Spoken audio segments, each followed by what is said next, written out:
Since 1995, Vietcong opened Vietnam for sale to globalists to attract foreign investment, so that Vietcong can exploit Vietnamese resources and enslave Vietnamese people for profits. In order to compete for contract manufacturing, Vietcong exploits and rips off Vietnamese people even more terrible than Chinese commies do to Chinese people. Vietnamese workers have no working rights, no human rights, and they are treated like cattle to be used for cheap labors and to be thrown away like trash when there are no more contract. Then Vietcong sold out Vietnam to China, in the name of Marxist capitalism, globalism. Vietnam now is a colony of commie China. Chinese migrate and occupy Vietnam as will, while Vietnamese exile, run away, to Thailand or many other countries to take refuge.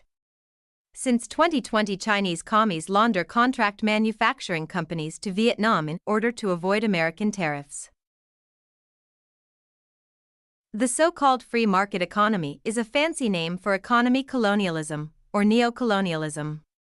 Free market means free to open contract manufacturing whorehouses to exploit, to rip off, to enslave people for profits. Free market means free to destroy the environment, free to dump criminal products to the United States for consumption, to suck American blood dried, to steal American jobs and American money to make Chinese communists and Vietcong filthy rich.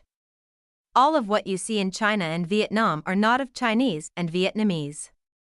Everything are stolen from the USA and owned by the globalists and Chinese commie financiers and Vietcong's financiers.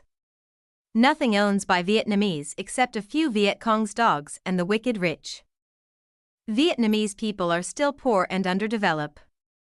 Vietnam's true economy still is manual agriculture, petty vendor and entertaining services that survived by Vietcong's dripping down economy whorehouse. And the Vietcong's whorehouse operates on sucking American blood.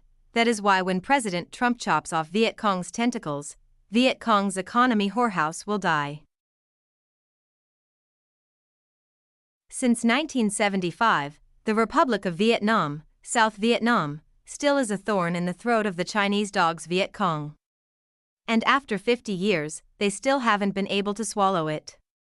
Because no matter how hard they try to bury it, the Republic of Vietnam lives on in the hearts and minds of the Vietnamese people, in the golden oldies that it created, in the romantic and cultural songs and plays that the entire Vietnamese people have cherished for 50 years now.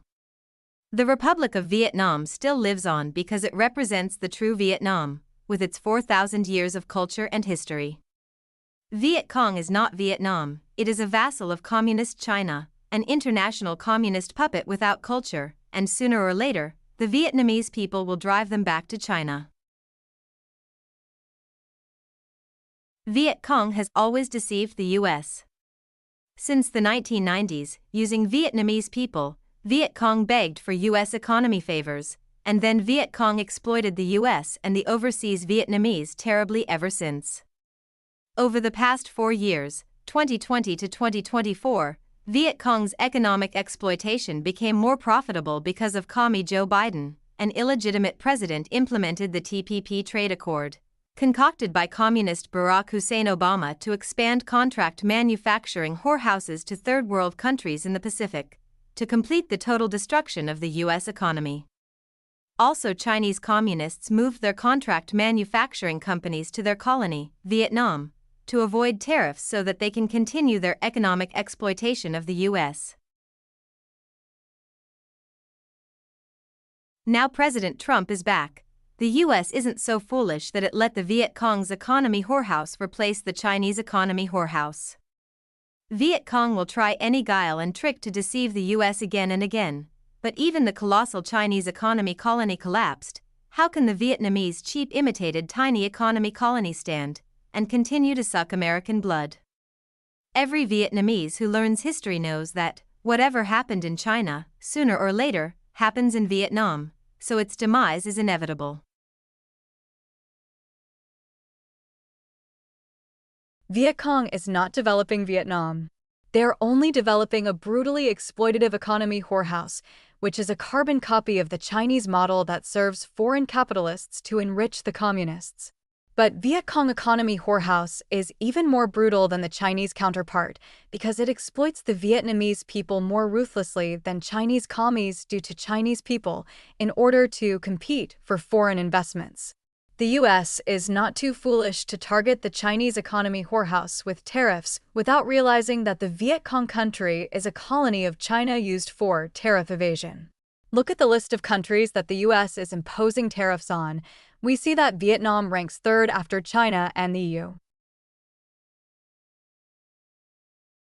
Since 1975, 10 million Vietnamese ran away from Vietcong and take refuge all over the world, about 3 million in the USA, 2 million in Canada, 2 million in Australia, 1 million in Thailand, and so on. As long as Vietcong continues to rule Vietnam, Vietnamese people continues to flee from Vietcong.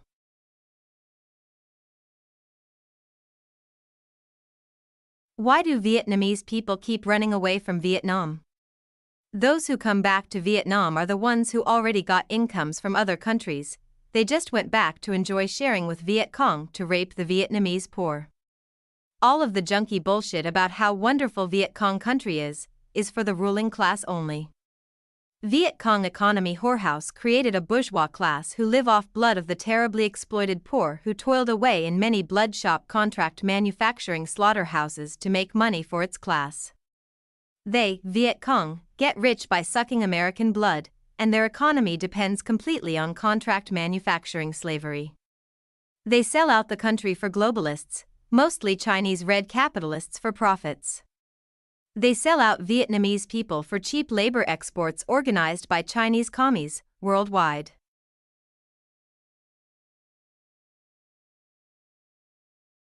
Vietcong stop at no crimes to get rich, and their dogs rich too, but not the Vietnamese people.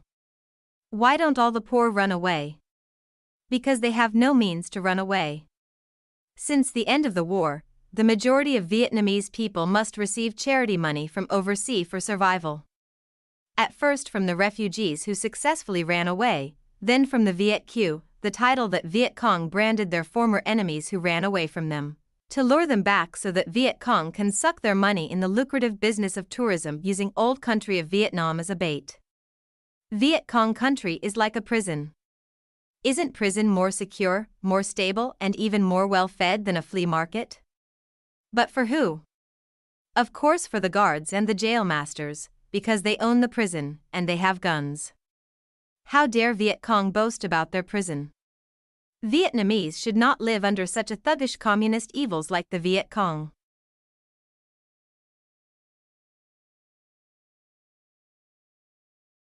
Vietcong resorted to all sorts of political guile and tricks, using Vietnamese people and its political prisoners to solicit for American economy favors. Then Vietcong engaged in red capitalist exploitation to drain resources from the US and using it to control and to suck the overseas Vietnamese blood. Vietcong tries all sorts of tricks to hide the truth that Vietcong is obedient dog of Commie China, and that Vietcong country is a colony of Commie China.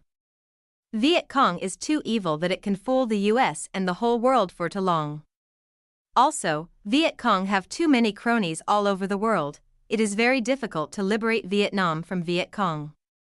But as of now, the US is destroying its masters, Commie China's, economic prostitution system, and militarily encircling Communist China in the Pacific. You will see that when Vietcong's master dies, the Vietcong will die like a dog die along its master. And that would be the dream come true for the nation of Vietnam.